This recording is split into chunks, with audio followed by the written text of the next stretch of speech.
నమస్తే welcome to one TV news special story నేను నవ్య భారత్ పాక్ మధ్య ఉద్రిక్త పరిస్థితులు నెలకొన్నాయి ఇరు దేశాల మధ్య పచ్చగడ్డి వేస్తే బగ్గుమంటుంది 26 మంది అమాయకులను పొట్టన పెట్టుకున్న పహల్గామ్ ఉగ్రదాడి తదనంతర పరిణామాలు భారత్ పాకిస్తాన్ మధ్య యుద్ధ మేఘాలు కమ్ముకునేలా చేశాయి సింధు జలాల ఒప్పందాన్ని రద్దు చేసుకున్న భారత్ యుద్ధ నౌకను కూడా రంగంలోకి దింపింది అరేబియా సముద్రంలో పాకిస్తాన్ జల సరిహద్దుల్లోకి ఐఎన్ఎస్ విక్రాంత్ యుద్ధ నౌక వెళ్లడంతో యుద్ధం తథ్యమైన ప్రచారం జరుగుతోంది యుద్ధం జరిగితే ఎవరు నెగ్గుతారు భారత్ పాక్ ఇద్దర్ల బాహుబలి ఎవరు let's watch this special story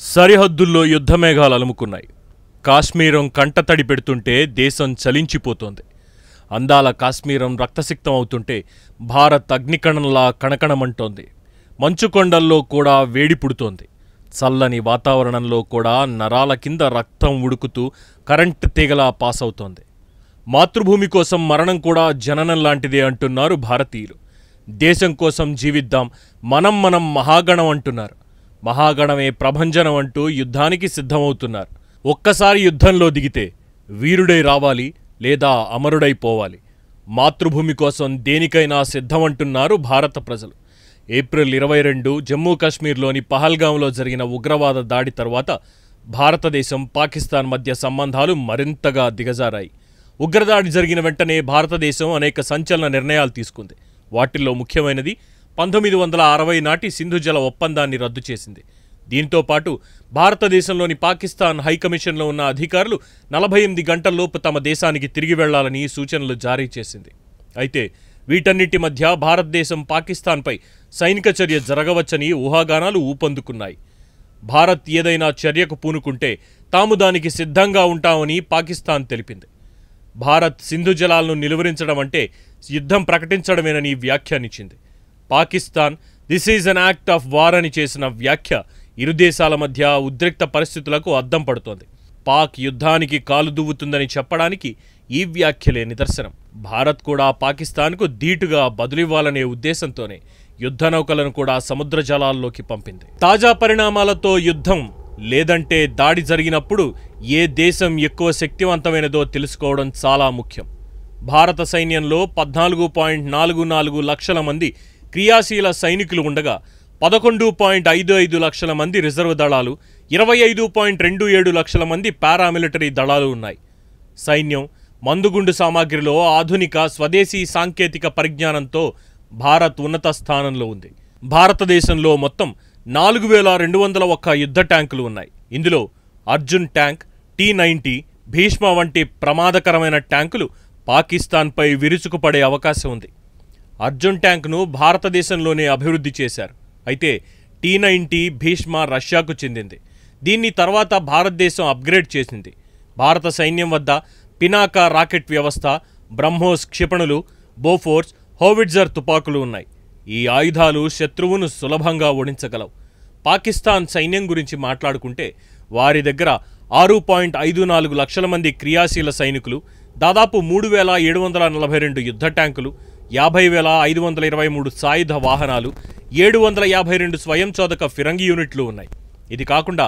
692 rocket లాంచర్లు కూడా ఉన్నాయి పాకిస్తాన్ ఆయుధాలు భారతదేశ ఆయుధ సంపత్తిలో సంఖ్యలో సగం ఉంటాయి పైగా భారత్కు సపోర్టుగా అమెరికా రష్యా ఇజ్రాయెల్ నిలబడుతున్నాయి పాకిస్తాన్కు ఒక్క చైనా మాత్రమే మద్దతు పలుకుతుంది మరోవైపు భారత వైమానిక దళం మొత్తం 2229 విమానాలు కలిగి ఉంది వీటిలో 600 యుద్ధ విమానాలు 831 సహాయక విమానాలు 899 హెలికాప్టర్లు 50కి పైగా యుఏవీలు ఉన్నాయి దీంతో పాటు భారతదేశం అత్యంత ఆధునిక యుద్ధ విమానాలను కలిగి ఉంది ఇందులో Rafale fighter jet Sukhoi S-30 MKI Mirage 2000 MiG-29 fighter జెట్లున్నాయి అలాగే భారత వైమానిక దళం బ్రహ్మోస్ అస్త్ర రుద్ర ఆకాశ్ వంటి క్షిపణి వ్యవస్థలను కలిగి ఉంది పాకిస్తాన్ వద్ద 1399 విమానాలు మాత్రమే ఉన్నాయి వాటిలో 328 ఫైటర్ జెట్లు 64 రవాణా విమానాలు 565 శిక్షణ విమానాలు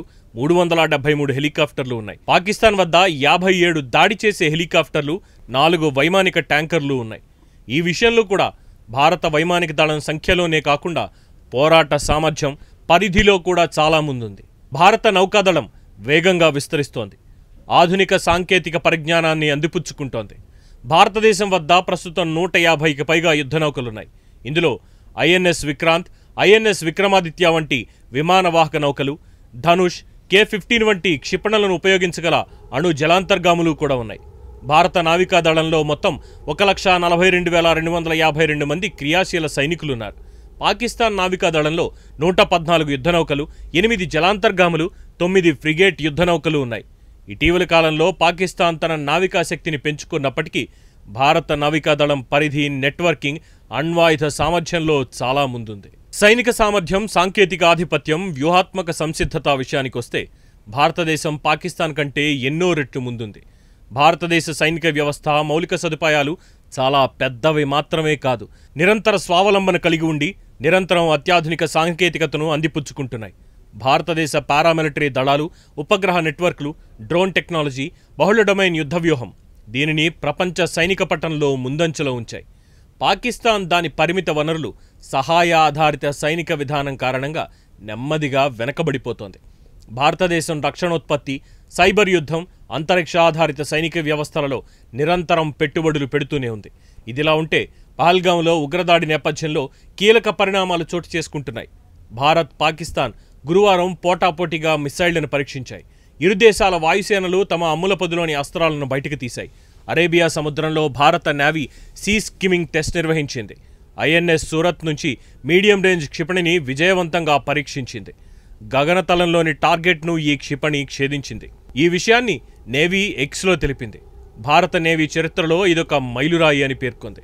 దేశ సముద్ర తీర ప్రాంతాల ప్రయోజనాలను కాపాడడంలో, ఆత్మనిర్భర భారత్కు అంకితమై పనిచేయడంలో నేవీకి ఉన్న నిబద్ధతను తాజా పరీక్ష మరోసారి చాటి చెప్పింది అని నేవీ ట్వీట్ చేసింది.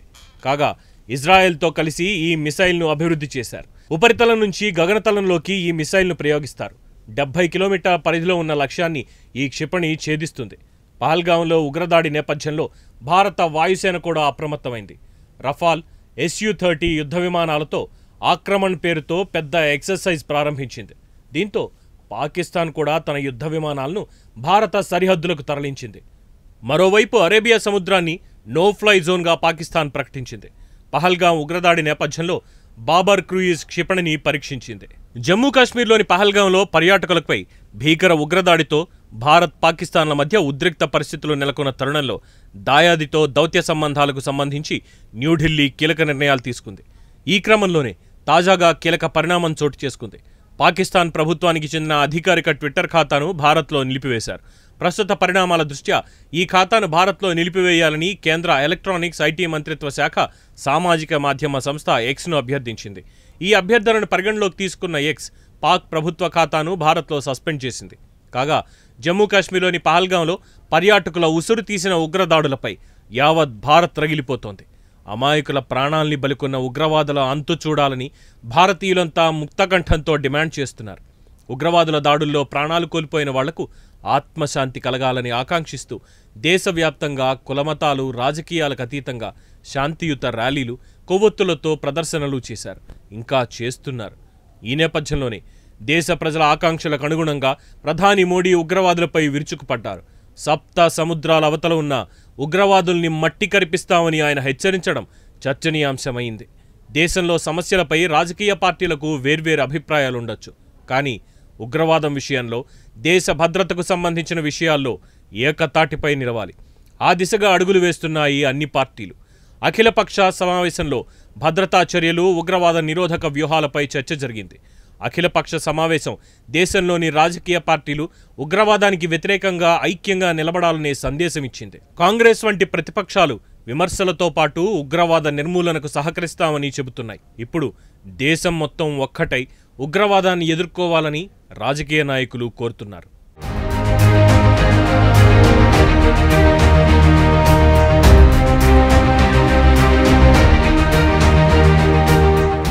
గాయపడిన సింహం నుంచి నుంచి వచ్చే శ్వాస గర్జన కన్నా గంభీరంగా ఉంటుంది. అదే రీతిలో భారత్ రియాక్షన్ కనిపిస్తోంది. మా దెబ్బేంటో చూపిస్తామంటోంది భారత్. యుద్ధంలో మనం దిగనంత వరకే మీ ఆటలు. ఒక్కసారిగా రణరంగంలో దిగామా ఇక అంతే సంగతులు. పహల్గామ్ ఉగ్రదాడి దేశాన్ని నిద్రపోనివ్వడం లేదు. కన్ను మూసినా కన్ను తెరిచినా కశ్మీరం కన్నీటి విహారం కనిపిస్తోంది. ఒకవైపు మనసు నిండా ప్రేమ, మరోవైపు గుండె నిండా ద్వేషం. ఈ ఘోరాకలిని చూసి జనం గుండె చెరువవుతోంది. ఆ కుటుంబాలకు ఓదార్పు దక్కాలంటే, చనిపోయిన వారికి న్యాయం జరగాలంటే ప్రతీకారం తప్పకుండా తీర్చుకోవాలన్న డిమాండ్ వస్తున్నాయి. ఈ నేపథ్యంలో భారత్ పాక్ మధ్య ఉద్రిక్త పరిస్థితులు నెలకొన్నాయి. ఒకవేళ ఇరు దేశాల మధ్య యుద్ధం జరిగితే భారత్ గెలిచే అవకాశం ఉంది. ఈ క్రమంలో భారత్ పాక్ మధ్య ఉన్న సింధు నదీ జలాల ఒప్పందాన్ని రద్దు చేస్తూ కేంద్రం సంచలన నిర్ణయం తీసుకుంది. ఈ నిర్ణయంతో పాకిస్తాన్ ఎడారిలా మారనుంది. వ్యవసాయంతో పాటు గృహావసరాలకు నీటిని వినియోగించుకునేందుకు పాకిస్తాన్ ఈ సింధు నదిపైనే ఆధారపడి ఉంది. తాజాగా పాక్కు నీళ్లు ఇవ్వడం ఆపేస్తే ఆ దేశం ఎడారిలా మారనుంది. నీటి ఒప్పందాన్ని రద్దు చేయడం అంటే యుద్ధ చర్యకు పాల్పడినట్లే అని పాకిస్తాన్ ప్రధాని అడ్వైజర్ పేర్కొన్నారు. సింధు నదీ జలాల ఒప్పందాన్ని రద్దు చేయడం వల్ల పాకిస్తాన్కు ఎటువంటి సమస్య ఎదురవుతుంది? ఆ దేశంలో ప్రవహిస్తున్న నీరుని నిలిపేస్తే పర్యవసానాలు ఎలా ఉంటాయి? ఇంతకీ ఈ సింధు నదీ జలాల ఒప్పందం అంటే ఏంటి? దాన్ని ఎప్పుడు చేసుకున్నారు? అసలు ఆ విషయాలేంటో ఇప్పుడు తెలుసుకుందాం. జమ్మూ కాశ్మీర్లోని పహల్గాంలో ఉగ్రవాదులు 26 మంది పర్యాటకులను కాల్చి చంపిన నేపథ్యంలో భారత ప్రభుత్వం కఠిన నిర్ణయం తీసుకుంది. పాకిస్తాన్ భారత్ మధ్య ఉన్న సింధు జలాల ఒప్పందాన్ని రద్దు చేసింది. మోడీ ప్రభుత్వం తీసుకున్న నిర్ణయాన్ని పాకిస్తాన్ను ఏ రకంగా ఇబ్బంది పెడుతుందో, తుపాకులతో చెలరేగిన ఉగ్రవాదుల చర్యలకు నిరసనగా నీటి ఒప్పందాన్ని రద్దు చేయడం ఎంతవరకు సమంజసమన్న అభిప్రాయాలు వ్యక్తం అవుతున్నాయి. భవిష్యత్తులో నీటి కోసం యుద్ధాలు జరుగుతాయన్న సంకేతాలు వినిపిస్తున్నాయి. నిజానికి వందల వేల సంవత్సరాలు సింధు పరివాహక ప్రాంతం ఎన్నో నాగరికతలకు ప్రాణం పోసింది. కానీ ఇప్పుడు అణ్వాయుధ సామర్థ్యం కలిగిన రెండు దేశాల మధ్య వైరం ఆ నదీ జలాల అంశాన్ని కొత్త దశకు తీసుకెళ్తుంది. 1960లో కుదిరిన సింధు జలాల ఒప్పందానికి కట్టుబడి ఉండబోమని భారత్ ప్రకటించిన నేపథ్యంలో పాకిస్తాన్కు ఆ నిర్ణయం వల్ల జరిగే నష్టం, అవకాశం ఎంత? గత 60 ఏళ్లుగా రెండు దేశాల మధ్య పలుమార్లు యుద్ధాలు జరిగాయి. అనేక సందర్భాల్లో దౌత్య సంబంధాలు తెగిపోయాయి. భారత్ తీసుకున్న తాజా నిర్ణయం రెండు దేశాలను ఎలా ముందుకు తీసుకెళ్తుందనేది ఆసక్తిగా మారింది. అత్యంత విలువైన నీటి వనరుల ఒప్పందాన్ని రద్దు చేయడం అంటే పాకిస్తాన్ను అత్యంత ప్రమాదంలోకి నెట్టివేయడమే అవుతుంది. సింధు నీటి ఒప్పందం రద్దు వల్ల పాకిస్తాన్ నదులు, పంటలు, ప్రజలు, విధానకర్తలు ఎటువంటి పరిణామాలు ఎదుర్కోవాల్సి వస్తుందో ఇప్పుడే అంచనా వేయడం కష్టం. భారత్ ఒక్కసారిగా పాకిస్తాన్కి నీటి సరఫరాను ఆపేయగలుగుతుందా? నీటిని ఆపే వ్యవస్థ భారత్ దగ్గర ఉందా? ఇలాంటి ప్రశ్నలకు తక్షణమే సమాధానం దొరక్కపోవచ్చు. కానీ క్రమంగా నీటి వ్యవస్థ సన్నగిల్లుతుంటే అప్పుడు ప్రతిరోజు ఆ నీటిపై ఆధారపడే లక్షలాది మంది మాత్రం తీవ్ర ఇబ్బందులు ఎదుర్కోవాల్సి వస్తుంది. 1960 నాటి ఒప్పందంతో సింధు నదికి చెందిన 5 ఉపనదుల్లో 2 పాకిస్తాన్, 3 భారత్కు దక్కాయి. రావి, బియాస్, సట్లెజ్ నదుల వాటా ఇండియాకు, సింధు నదితో పాటు జీలం, చీనాబ్ నదుల వాటా పాకిస్తాన్కు వెళ్తుంది. అయితే సింధు జలాల ఒప్పందాన్ని రద్దు చేయడం అంటే నీటిని తక్షణమే ఆపేస్తారా అన్న అనుమానాలు వ్యక్తమవుతున్నాయి. కానీ వాస్తవానికి పరిస్థితి అది కాదు. రేపటి నుంచే నీటి ప్రవాహం ఆగిపోతుందన్న ఉద్దేశం కాదు. సింధు, జీలం, చీనాబ్ నదీ నీరు పాకిస్తాన్లోని సింధ్, పంజాబ్ ప్రావిన్సులకు వెన్నెముక వంటిది. పాకిస్తాన్లో వ్యవసాయ రంగానికి, పట్టణాలకు, విద్యుత్ వ్యవస్థకి ఈ నీరే జీవాధారం. అయితే ఒకవేళ ఆ నీరుకు ఏదైనా సమస్య వస్తే మాత్రం ఇబ్బందులు ఎదుర్కొనే అవకాశం ఉంది. ఎందుకంటే ఈ నీటికి మరో ప్రత్యామ్నాయం లేదు కాబట్టి. పాకిస్తాన్లో వ్యవసాయం విస్తీర్ణం బాగా పెరుగుతుంది. ప్రపంచ దేశాల్లో పాక్ ఇరిగేషన్ సిస్టమ్ కూడా ముఖ్యమైనదే. అక్కడ వ్యవసాయం దాదాపు పశ్చిమ నదులైన సింధు, జీలం, చీనాబ్ పైనే ఆధారపడి ఉంటుంది. ఆ నీటి ప్రవాహ మార్గాల్లోనే రైతులు తమ వ్యవసాయ పనులు చేస్తుంటారు. దశాబ్దాల క్రితమే కెనాల్ వ్యవస్థను అక్కడ రూపొందించారు. అయితే సింధు నది ఒప్పందం రద్దు వల్ల నీటి ప్రవాహంలో ఏదైనా చిన్న తేడా వచ్చినా అప్పుడు నీటి వ్యవస్థ చిన్నాభిన్నమయ్యే అవకాశాలుంటాయని నిపుణులు భావిస్తున్నారు. వాస్తవానికి ఒకేసారి నీటిని ఆపడం కుదరదు. కానీ నీటి ప్రవాహంలో చిన్న మార్పులు చేస్తే సమస్యలు స్టార్ట్ అయ్యే అవకాశాలుంటాయి. గోధుమ పంట వేసిన సమయంలో ఆలస్యంగా నీరందితే అప్పుడు సమస్య ఉత్పన్నం కావచ్చు. నీటి ప్రవాహం తగ్గే డ్రై వింటర్ సీజన్లో మరింత నీటి కొరత ఏర్పడితే అప్పుడు రైతులు ఇంకా ఇబ్బందులు ఎదుర్కోవాల్సి వస్తుంది. సమయానికి నీరు అందకపోతే పంట దిగుబడి తగ్గుతుంది. దీంతో ధరలు పెరిగే అవకాశం ఉంటుంది. నిజానికి సింధు డెల్టాలో తాజా నీటి ప్రవాహం తగ్గింది. ఒకవేళ నీరు మరింత తగ్గితే అప్పుడు ఆ నీటి ప్రవాహంపై ఆధారపడేవారు సమస్యలు ఎదుర్కోవాల్సి ఉంటుంది. మత్స్య విధానం కూడా దెబ్బతింటుంది. నీటి ప్రవాహం కొంత తగ్గినా అప్పుడు ఆ నీటిని ఎలా కేటాయించాలి అన్న అంశం పెద్ద సమస్యగా మారుతుంది. దీంతో రాష్ట్రాల మధ్య తగాదాలు ముదిరే ఛాన్స్ ఉంటుంది. ముఖ్యంగా పంజాబ్, సింధ్ ప్రావిన్సుల్లో ఈ సమస్య తీవ్రమయ్యే అవకాశం ఉంది. పాకిస్తాన్ జల విద్యుత్తును కూడా అధికంగా వినియోగిస్తుంది. 3వ వంతు విద్యుత్తు ఆ దేశానికి హైడ్రో పవర్ ద్వారా అందుతుంది. తర్బేలా, మంగళ రిజర్వాయర్లకు నీరు తగ్గితే అప్పుడు విద్యుత్ ఉత్పత్తి కూడా తగ్గే అవకాశం ఉంటుంది. నిజానికి పాకిస్తాన్లో ముందు నుంచి నీటి సమస్య ఉంది. ఇప్పుడు ఈ ఒప్పందం రద్దుతో ఆ సమస్య మరింత అధికమయ్యే అవకాశాలున్నాయి. సింధు జలాల ఒప్పందం రద్దు చేయడాన్ని యుద్ధచర్యగా భావిస్తున్నట్లు పాకిస్తాన్ ప్రధాన అడ్వైజర్ సర్తాజ్ అజీజ్ తెలిపారు. మరోవైపు పహల్గాం ఉగ్రదాడి తర్వాత భారత్ కఠిన నిర్ణయాలు తీసుకుంది. పాకిస్తాన్తో కుదుర్చుకున్న సింధు నదీ జలాల ఒప్పందాన్ని నిలిపివేయడంతో పాటు అటారీలోని ఇంటిగ్రేటెడ్ చెక్పోస్టులను మూసివేసింది. సార్క్ వీసా మినహాయింపు పథకం కింద పాకిస్తాన్ జాతీయులకు భారత్లో ప్రవేశం నిషేధించింది. దీని కింద గతంలో ఇచ్చిన వీసాలు రద్దు చేసింది. భారత్లోని పాక్ హైకమిషన్లో ఉన్న సైనిక, వాయు, నౌకాదళ సలహాదారులు వారం రోజుల్లో దేశం వీడాలని ఆదేశాలు జారీ చేసింది. ఇదే సమయంలో భారత్ సైతం ఇస్లామాబాద్లో ఉన్న త్రివిధ దళాల సలహాదారులని ఉపసంహరించుకుంటుందని వెల్లడించింది. ఇరువైపులా దౌత్య కార్యాలయాల్లో సిబ్బందిని 55 నుంచి 30కి కుదించాలని నిర్ణయించింది. భారత్ ఇలా వెనువెంటనే కఠిన నిర్ణయాలు తీసుకోవడంతో పాకిస్తాన్ స్టాక్ మార్కెట్ అతలాకుతలమైపోయింది. ప్రస్తుతం పాకిస్తాన్ స్టాక్ మార్కెట్ తీవ్ర ఒత్తిడి ఎదుర్కొంటోంది. పహల్గాం ఉగ్రదాడి తర్వాత పాకిస్తాన్కు వ్యతిరేకంగా భారత ప్రభుత్వం తీసుకున్న కఠిన నిర్ణయాలు ఆ దేశ స్టాక్ మార్కెట్లపై తీవ్ర ప్రభావాన్ని చూపాయి. భారత్ తీసుకున్న నిర్ణయాలతో పాక్ స్టాక్ మార్కెట్లు కుదేలైపోయాయి. గురువారం ఉదయం మార్కెట్ స్టార్ట్ అయిన 5 నిమిషాలకే భారీ నష్టాలను చూసింది. మార్కెట్ స్టార్ట్ అయినప్పటి నుంచి మార్కెట్ సూచీలు భారీగా పతనం అయ్యాయి. Bench mark index Karachi stock exchange 2.12% మేర పడిపోయింది. భౌగోళిక ఉద్రిక్త పరిస్థితుల కారణంగా ఇన్వెస్టర్లు వెనక్కి తగ్గడంతో కరాచీ స్టాక్ ఎక్స్చేంజ్ దాదాపు 2485 పాయింట్లు క్షీణించి అత్యల్ప స్థాయికి చేరుకుంది. మరోవైపు పహల్గాం దాడికి ప్రతీకారం ఎలా ఉండబోతోంది? సర్జికల్ స్ట్రైక్కి మించి రివెంజ్ ఉంటుందా? ప్రపంచం నివ్వెరపోయేలా ప్రతీకారం ఉంటుందన్న కేంద్ర ప్రభుత్వం ఏం ఆలోచిస్తోంది? ఈ అంశాలు ఇప్పుడు హాట్ టాపిక్గా మారాయి. అటు ప్రజల నుంచి ఇటు సోషల్ మీడియాలోనూ ఉగ్రవాదుల దాడిపై ఆగ్రహావేశాలు వ్యక్తమవుతున్నాయి. దీంతో కేంద్ర ప్రభుత్వం పాకిస్తాన్కి గట్టిగానే గుణపాఠం చెప్పేందుకు వ్యూహాలు రచిస్తోంది. అంది వచ్చిన ప్రతి అవకాశాన్ని వాడుకుని పాక్ను ఏకాకిని చేసేందుకు పక్కా ప్లాన్ రెడీ చేస్తోంది. ఉగ్రదాడితో రగిలిపోతున్న భారత్ పాక్పై కఠిన నిర్ణయాలు తీసుకుంది. ఇకపై అటారీ చెక్పోస్ట్ మూసేస్తున్నట్లు తెలిపింది. పాకిస్తానీలకు ఇకపై వీసాలు ఇవ్వొద్దని నిర్ణయించింది. స్పెషల్ వీసాలపై వచ్చిన వాళ్లు వెంటనే వెళ్లిపోవాలని ఆదేశాలు జారీ చేసింది. అలాగే పాక్తో సింధు జలాల ఒప్పందం నిలిపివేసింది. ఇటు హైకమిషన్ నుంచి 5గురు పాక్ సపోర్టింగ్ స్టాఫ్ని తీసేయడంతో పాటు సిబ్బందిని కుదించింది భారత్. మరోవైపు పాక్ని ఏకాకిని చేసేందుకు మరో వ్యూహాన్ని అమలు చేయనుంది భారత్.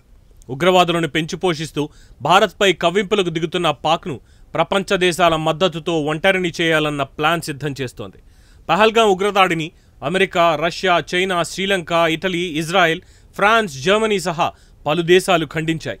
ఉగ్రవాదుల ఏరివేతకు, ఉగ్రవాదాన్ని పెంచి పోషిస్తున్న దేశాలపై పోరాటంలో మద్దతుగా ఉంటామని ప్రకటించాయి. దీంతో ప్రపంచ దేశాల సపోర్ట్తో పాక్ను భారత్ ఒంటరి చేసేందుకు ప్లాన్ రెడీ చేస్తోంది. ఇటు G20 దేశాల రాయబారులతోనూ భారత్ విదేశాంగ శాఖ భేటీ అయ్యింది.